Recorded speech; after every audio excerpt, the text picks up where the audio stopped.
नमस्कार जी, मैं हूं प्रतीक्षा चतुर्वेदी। और यार आज की वीडियो में आपको ऑलरेडी दिख रहा होगा वैसे कि हम क्या बात करने वाले हैं।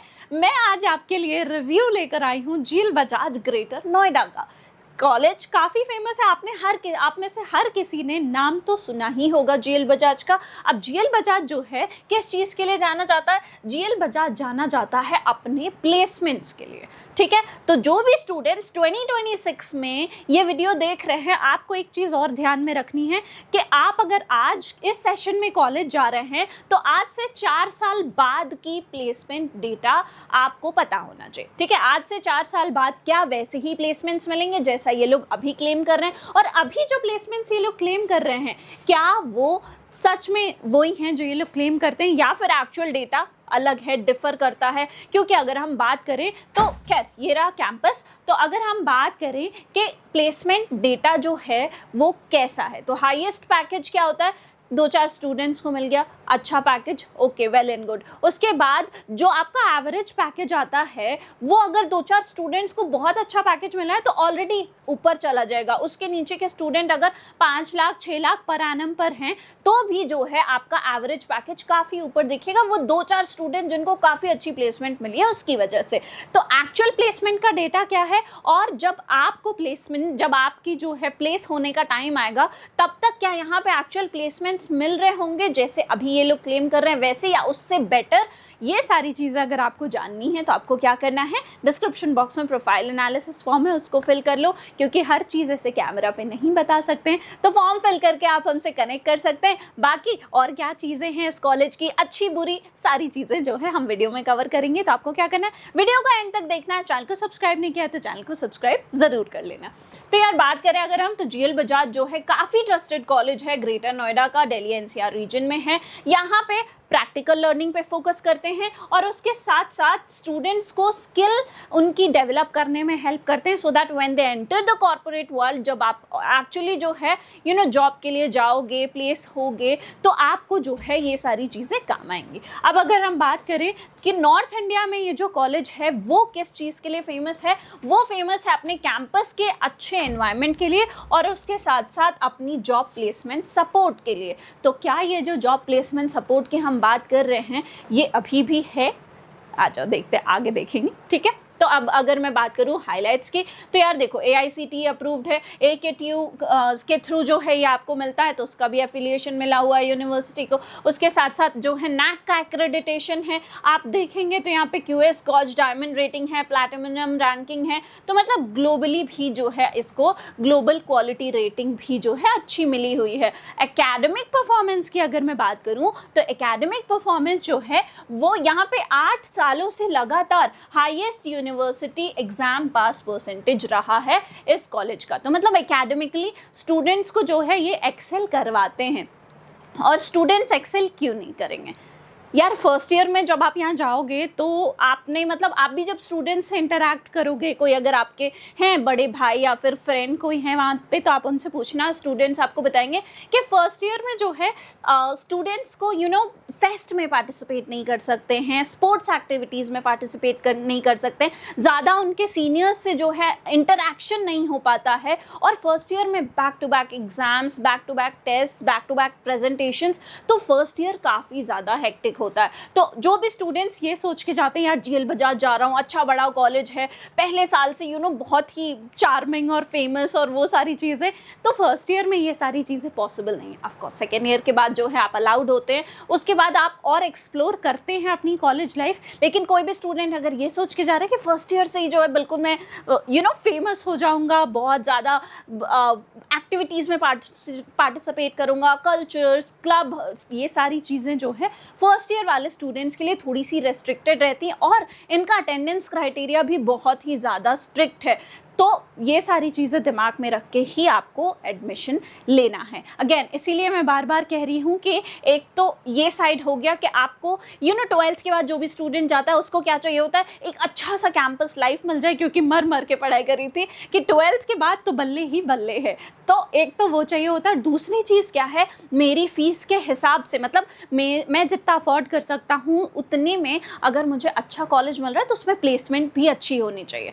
तो अगर ये दोनों चीज़ें आपको मिल रही हैं तो व्हाई नॉट, तो अगर जीएल बजाज की ये सारी ऑथेंटिक आपको जो है चाहिए, जो ये ब्रोशर में दिखाते हैं क्या वो सच है इन्फॉर्मेशन, अगर ये सारी बातें जाननी है तो बिना देर के आपको क्या करना है, डिस्क्रिप्शन बॉक्स में प्रोफाइल एनालिसिस फॉर्म है, सिंपली उसको फिल कर लेना और तुम्हारे लिए सही है नहीं है कॉलेज ये पता चल जाएगा। ऑलराइट, तो यार देखो ट्रांसपोर्ट की बात करूँ, ट्रांसपोर्ट की क्या बात है, दिल्ली एनसीआर जैसी जगह, ग्रेटर नोएडा जैसी जगह, तो यहाँ पे आपको कैब भी मिलेगी, शेयरिंग ऑटोज़ भी मिलेंगे, मेट्रो भी मिलेगी, इनके खुद के बसेस भी चलते हैं।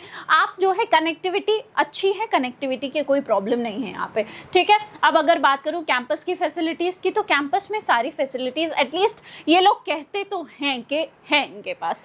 अगर मैं बात करूँ आज से आई गेस 2022 में तब इनके पास 2 बिल्डिंग्स थी, अभी और बिल्डिंग्स जो हैं इनने बनवा ली हैं। कैंपस अब इनका जो है काफ़ी अपग्रेड हो गया है, फुल्ली एसी वाले बिल्डिंग्स भी बन चुके हैं, तो कैंपस अपग्रेड हुआ है, there is no doubt about it. आप जो है लाइब्रेरी है, कंप्यूटर सेंटर है, कॉन्फ्रेंस रूम्स हैं, एवी रूम्स हैं, वर्चुअल क्लासरूम्स हैं, हॉस्टल है, ट्रांसपोर्ट की facility, mess, cafeteria, gym, sports facilities, सारी की सारी चीज़ें जो है यहाँ पर हैं। तो फैसिलिटीज़ तो ये लोगों ने सारी दी हैं। अब एडमिशन क्राइटेरिया की बात करूँ, आपका 12th पास होना ज़रूरी है और आपको जो है ये AKTU के थ्रू कॉलेज मिल रहा होता है, UPTU AKTU की काउंसलिंग के थ्रू ये कॉलेज मिलता है। अब वहाँ पे आपको ध्यान रखने की क्या ज़रूरत है, आपके जो कोर सब्जेक्ट्स हैं फिजिक्स और मैथमेटिक्स वो होना कंपलसरी है, उसके साथ साथ केमिस्ट्री है, कंप्यूटर साइंस है, बायोटेक्नोलॉजी, बायोलॉजी, ये सारे सब्जेक्ट्स जो हैं आपके पास हैं तो वेल एंड गुड, लेकिन 2 जो सब्जेक्ट जो कंपलसरी हैं वो आपके पास होना ज़रूरी है। अब हम बात कर लें कि आखिर कौन कौन सी ब्रांचेस आप यहाँ पे जो है ले सकते हैं, कौन कौन सी ब्रांचेस हैं। तो बीटेक के लिए यहाँ पे कंप्यूटर साइंस इंजीनियरिंग है, उसके बाद हिंदी है, AI है, AIML, DS है, मैकेनिकल है, electronics and communication, electrical and electronics और इंफॉर्मेशन टेक्नोलॉजी जैसे ब्रांचेस हैं। अब जैसे अगर मैं बात करूँ CSE में सबसे ज़्यादा सीट्स हैं 300, उसके बाद जो है आपकी AI, AIML, DS में 240 सीट्स हैं, मैकेनिकल की 30 सीट्स हैं और इलेक्ट्रॉनिक्स एंड कम्युनिकेशन में 120, इलेक्ट्रिकल एंड इलेक्ट्रॉनिक्स में 30 और IT में 180 सीट्स हैं।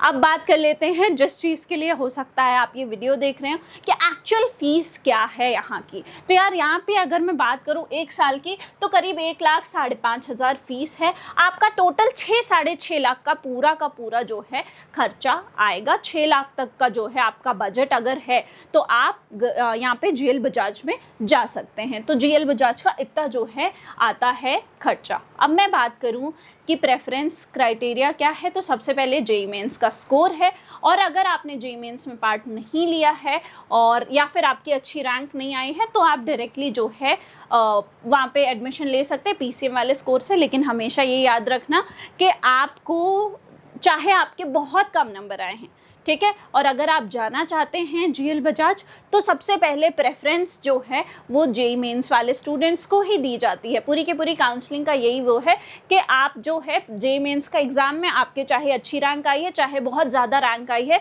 कोई मतलब नहीं है, पहले प्रेफरेंस जो है जेईई मेंस वाले बच्चों को ही दी जाती है और उसके बाद जो है आपके 12th के मार्क्स पे एडमिशन होते हैं। तो यार अगर आपको यहाँ पे एक्चुअल में जाना है और जानना चाहते हो क्या एडमिशन प्रोसेस है अदर दैन जेईई मेंस भी, तो उसके लिए भी इधर उधर कहीं भी स्कैम में नहीं फंसना है आपको। उसके लिए भी आप डायरेक्टली नीचे फॉर्म दिख रहा होगा उसको फिल कर लेना, हमसे कनेक्ट कर लेना, तुम्हारी सारी की सारी हेल्प हो जाएगी, ठीक है। अब बात करें क्या क्या डॉक्यूमेंट्स रिक्वायर्ड होते हैं, तो एग्ज़ाम के पेपर मतलब वो जो सीट अलॉटमेंट का आपको, क्योंकि काउंसलिंग के थ्रू मिलेगा, अभी जैसे AKTU की काउंसलिंग चल रही है तो उसके थ्रू मिलेगा, तो आपको ये कॉलेज अलॉट हुआ है वो अलॉटमेंट लेटर डाउनलोड कर लेना, एडमिट कार्ड लगेगा, डिमांड ड्राफ्ट लगेगी, 10th-12th की मार्कशीट, उसके साथ साथ transfer certificate, migration certificate, character certificate, आपका वैलिड फ़ोटो ID प्रूफ, उसके साथ साथ एक्स्ट्रा फ़ोटोज़ चाहिए होती हैं, और अगर कोई कास्ट सर्टिफिकेट एप्लीकेबल है, PWD सर्टिफिकेट एप्लीकेबल है, EWS कैटेगरी से आते हो तो वो सारे जो है बिल्कुल इसी ईयर के सर्टिफिकेट्स चाहिए होंगे। और उसके साथ साथ एक्स्ट्रा जैसे एंटी रैगिंग है, गैप ईयर था तो गैप ईयर का फॉर्म, ये सारे जो है आपको एक्स्ट्रा फॉर्म्स भी लगेंगे, ये सारे बनवाने पड़ते हैं। ऑलराइट, तो ओवरऑल अब जो प्लेसमेंट की अगर हम बात करें तो यार देखो, यहाँ पे जो एक्चुअल प्लेसमेंट्स ये लोग क्लेम करते हैं वो क्या है कि हाईएस्ट पैकेज 57 लाख तक का जाता है, एवरेज पैकेज जो है वो 21.2 लाख तक का जाता है और मीडियन पैकेज 15 लाख तक का रहता है। ये तो इनका ब्रोशर कह रहा है।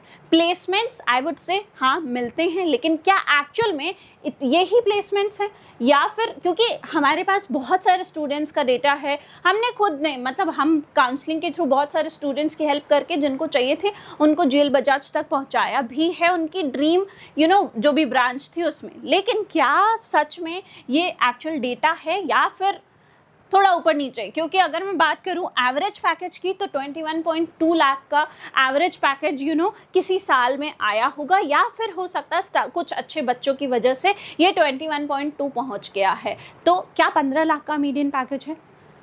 क्वेश्चन है। अगेन, हर चीज़ आप कैमरे पे नहीं बोल सकते हैं, तो इसीलिए मैं कह रही हूँ आप क्या कर सकते हैं, डिस्क्रिप्शन बॉक्स में फॉर्म है उसको फिल कर लेना। बाकी प्लेसमेंट आपको अच्छा मिलता है, यहाँ पे टेक इकोसिस्टम है, एम्प्लॉयमेंट सेफ्टी है, अफोर्डेबल ROI मिलता है, इजी ट्रांजिट है, सारी चीज़ें हैं, सारे प्रोज हैं। लेकिन क्या यहाँ पे अभी के टाइम पे AKTO का पूरा वही सिलेबस चल रहा है, पुराने टाइम से ही वही चला आ रहा है? क्या उसमें AI इनकॉर्पोरेटेड है?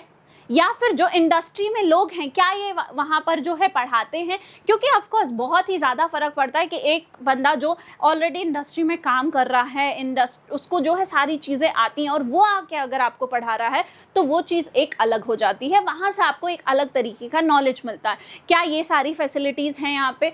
क्योंकि आज के टाइम पे आपके रेज्यूमे में AI का होना बहुत ही ज़्यादा ज़रूरी है, रेलेवेंट स्किल्स आपका सीखना बहुत ही ज़्यादा ज़रूरी है। आप 2 स्टूडेंट्स हैं, एक ने सारी चीज़ें सीखी और दूसरा बहुत अच्छे मार्क्स लेकर आया, बहुत अच्छी पढ़ाई करी है पूरे थ्रू आउट 4 ईयर, तो दोनों में से आपको किसको लगता है जिस बंदे के पास ज़्यादा अच्छी रेलेवेंट स्किल्स हैं, जिसके पास जो है AI का नॉलेज है, जिसने अपने आप पे काम किया है, उसको बेटर अपॉर्चुनिटी मिलेगी, भले ही उसके जो एकेडमिक मार्क्स हैं, जो परसेंटेज है वो थोड़ी कम है। तो ये सारी चीज़ें क्या यहाँ पर है? अगर ये सारी चीज़ें आपको जाननी है तो आपको क्या करना है। ऑलराइट, अब बात कर लेते हैं कॉन्स की। तो डिसिप्लिन है, ऑफ कोर्स मैंने बताया आपको 75% अटेंडेंस क्राइटेरिया ये लोग बहुत स्ट्रिक्टली फॉलो करते हैं। उसके साथ साथ फर्स्ट ईयर में आपके पास बहुत सारी रेस्ट्रिक्शंस रहेंगे, तो ये सारी चीज़ें सोच कर ही आपको जो है इस कॉलेज में जाना है। कंपटीशन बहुत ज़्यादा है। एक और चीज़ जो मैंने आपको अभी तक नहीं बताया है वो ये है कि इनटेक बढ़ता जा रहा है।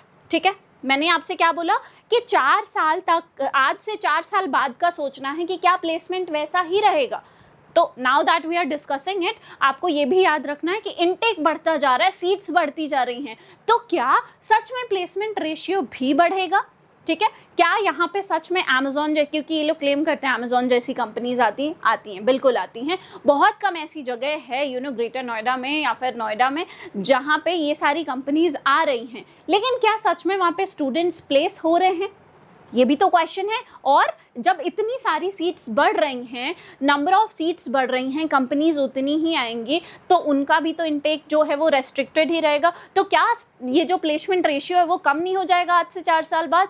तो ये सारी चीज़ों को दिमाग में रख के ही आपको जो है कॉलेज सेलेक्ट करना है। कोर ब्रांचेस जैसे मैकेनिकल है, सिविल है, यहाँ पे आपको बहुत कम रिक्रूटर्स देखने को मिलते हैं। तो ओवरऑल परसेंटेज भले ही आपको ज़्यादा दिख रहा है, लेकिन एक्चुअल जो है ब्रांच वाइज परसेंटेज अगर मैं बात करूँ प्लेसमेंट की, तो वो क्या है? ये सारी चीज़ों को आपको ध्यान में रख के ही कॉलेज को सेलेक्ट करना है। और अगर इनमें से कोई भी आपको डाउट है कि एक्चुअल प्लेसमेंट डेटा क्या है, क्या मैं जो ब्रांच लेने की सोच रहा हूँ उसमें प्लेसमेंट मिलेगा, या फिर आज से 4 साल बाद आपको क्या प्लेसमेंट रिकॉर्ड देखने को मिलेगा, तो ये सारी चीज़ें अगर आपको जाननी है और आपकी प्रोफाइल के हिसाब से ये कॉलेज सही है या नहीं है, क्योंकि ऑफ कोर्स आपको पढ़ाई अच्छी मिल रही है, आपको जो है यहाँ पे सारी चीज़ों की फैसिलिटी अच्छी मिल रही है, प्लेसमेंट रिकॉर्ड्स ये लोग अच्छे दे रहे हैं और बजट फ्रेंडली भी है। अगर आपके बजट में ये कॉलेज आ रहा है, 5-6 लाख की फ़ीस है, तो बजट फ्रेंडली भी है। लेकिन उसके बाद भी बहुत सारे ऐसे क्वेश्चन हैं जो अभी भी अनआंसर्ड हैं, और उसके आंसर के लिए आपको क्या करना है, डिस्क्रिप्शन बॉक्स में प्रोफाइल एनालिसिस फॉर्म है, उसको फिल करके आप हमसे कनेक्ट कर सकते हैं। बाकी वीडियो इन्फॉर्मेटिव लगी हो तो चैनल को सब्सक्राइब करना, वीडियो को लाइक करना और बेल आइकन दबाना बिल्कुल मत भूलना। I hope you like this video. For more such videos, keep watching our channel. And do not forget to like, share and subscribe.